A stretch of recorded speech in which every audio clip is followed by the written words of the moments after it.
Student learner YouTube চ্যানেলে তোমাদের সকলকে স্বাগত জানাই।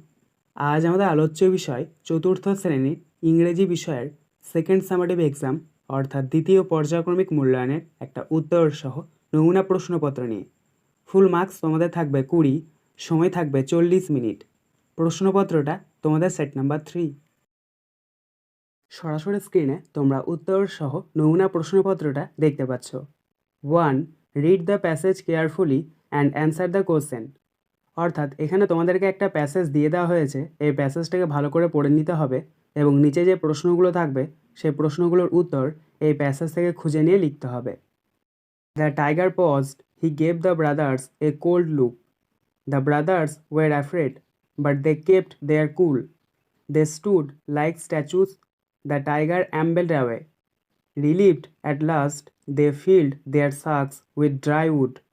Then they sailed back down the river. তো এটার বঙ্গানুবাদটা দেখে নাও। বাঘ থামল, তিনি ভাইদের ঠান্ডা চেহারা দিলেন। দুই ভাইয়েরা ভীত ছিল, কিন্তু তারা তাদের শান্ত রাখে।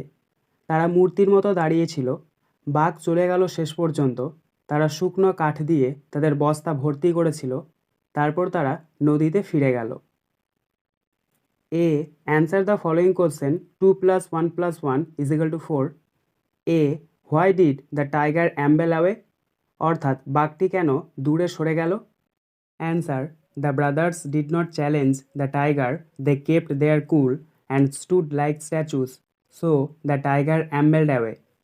অর্থাৎ সেই ভাইগুলো বাঘটিকে চ্যালেঞ্জ করেনি, তারা তাদের শান্ত বজায় রেখেছিল, মূর্তির মতো দাঁড়িয়েছিল, তাই বাঘটি সেখান থেকে দূরে সরে গেল।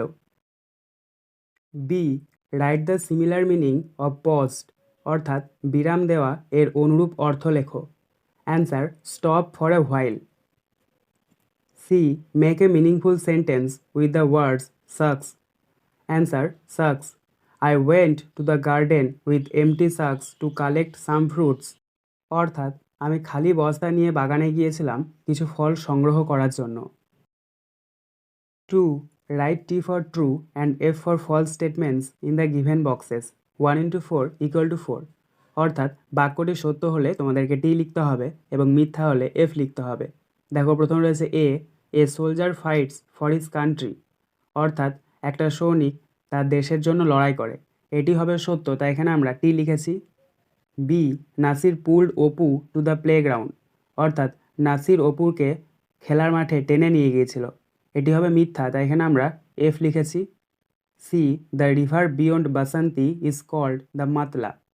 অর্থাৎ বাসন্তী নদীটার দিয়ে বয়ে গেছে সেটার নাম হচ্ছে মাতলা, এটি হবে মিথ্যা, তাই এখানে আমরা এফ লিখেছি। D. The fairy waved the magic wand more than once. অর্থাৎ পরীটা সেই জাদুর ছুরিটা একবারের বেশি নাড়িয়েছিল, এটি হবে সত্য, তাই এখানে আমরা টি লিখেছি। 3. Tick the most appropriate answer from the given alternatives. Half into 4 equal to 2। অর্থাৎ সঠিক উত্তরের মাথায় তোমাদেরকে টিক চিহ্ন দিতে হবে। দেখো, প্রথম রয়েছে the capital of West Bengal is Kolkata, Patna or Guwahati. এখানে সঠিক উত্তর হবে কলকাতা, তাই আমরা কলকাতা শব্দটির ওপরে টিক চিহ্ন দেবো। অর্থাৎ পশ্চিমবঙ্গের রাজধানীর নাম হলো Kolkata. B. Subal and Madal carried empty sacks to collect fruit, dried wood or sands. এখানে সঠিক উত্তর হবে ড্রাইউড, তাই আমরা ড্রাইউড শব্দটির ওপরে টিক চিহ্ন দেবো। অর্থাৎ সুবল এবং মাদল খালি বস্তা নিয়ে গিয়েছিল শুকনো কাঠ সংগ্রহ করার জন্য। সি. ঝিনুক suddenly spoiled her father in metro station, book shop or port. এখানে সঠিক উত্তর হবে বুক শপ, তাই আমরা বুক শপ শব্দটির ওপরে টিক চিহ্ন দেবো। অর্থাৎ হঠাৎ করে ঝিনুক তার বাবাকে দেখতে পেয়েছিল বইয়ের দোকানের পাশে। D. Sundarbans is situated in the extreme north, south, west of Bengal. এখানে সঠিক উত্তর হবে সাউথ, তাই আমরা সাউথ শব্দটির ওপরে টিক চিহ্ন দেবো। অর্থাৎ সুন্দরবন অবস্থিত পশ্চিমবঙ্গের দক্ষিণ দিকে। 4. Arrange the letters properly to form meaningful words. 1 into 2 equal to 2. অর্থাৎ এখানে তোমাদেরকে কতগুলো এলোমেলো লেটার দিয়ে দেওয়া হয়েছে, সেগুলোকে তোমাদেরকে সঠিকভাবে সাজিয়ে একটা ওয়ার্ড তৈরি করতে হবে। দেখো, প্রথম রয়েছে R E S double E V. এই লেটারগুলিকে যদি আমরা সঠিকভাবে সাজাই তাহলে পাবো SEVERE সেভার, BPSIERETG। এই লেটারগুলিকে যদি আমরা সঠিকভাবে সাজাই তাহলে পাবো PRESTIGE Prestige. 5. Complete the following table 1:2 = 2। অর্থাৎ এখানে মাস্কিউলিন জেন্ডার এবং ফেমিনাইন জেন্ডারের একটা টেবিল দিয়ে দেওয়া হয়েছে, এটাকে তোমাদেরকে পূরণ করতে হবে। দেখো, মাস্কিউলিন জেন্ডার মানে হচ্ছে পুরুষ, ফেমিনাইন জেন্ডার মানে হচ্ছে মহিলা।